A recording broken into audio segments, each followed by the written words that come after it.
కోవిడ్లో నా second month salary ఎంత అనేది వీడియోలో చెప్తాను. వీడియో లాస్ట్ వరకు చూడండి, స్కిప్ చేయకుండా. మొత్తానికి ఈరోజు మా ఆఫీస్కి వెళ్ళి అయితే నా శాలరీ అయితే తెచ్చుకున్నాను. ఫస్ట్ మంత్ వచ్చిన దానికంటే ఈ మంత్ కొంచెం ఎక్స్ట్రానే వచ్చింది నాకైతే.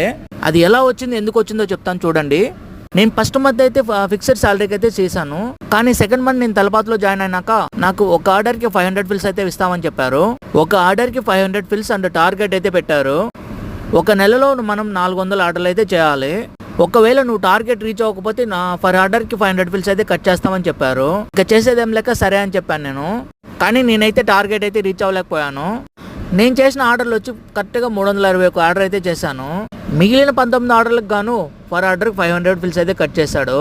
ఇంకా నేను ఎంత చెప్పినా కానీ వినలేదు, కట్ చేయాల్సిందే అని చెప్పాడు. ఇంకా మనం ఏం మాట్లాడినా వాళ్ళు వినరు అని చెప్పి నేను సైలెంట్గా అయిపోయాను. ఎలాగైతే నా జీతం కన్నా ఒక 5 దినార్లు అయితే ఎక్కువ అయితే వచ్చింది.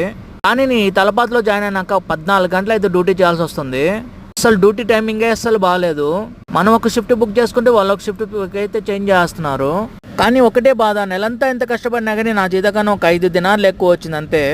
నాకైతే మా బాబా మెసేజ్ చేశాడు, నువ్వు ఈ నెల టార్గెట్ రీచ్ అవ్వలేదు, 361 ఆర్డర్ చేసావు అండ్ 4 లేట్ లాగిన్లు అయితే అయ్యావు అని.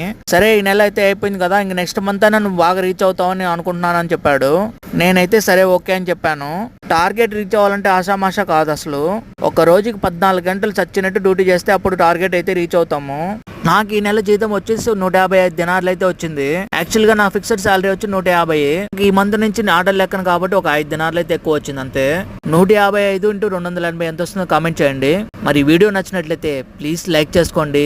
ఇలాంటి మరెన్నో వీడియోల కోసం సబ్స్క్రైబ్ చేసుకోండి ప్లీజ్ అబ్బా. సబ్స్క్రైబ్ చేసుకొని సపోర్ట్ చేయండి అబ్బా ప్లీజ్.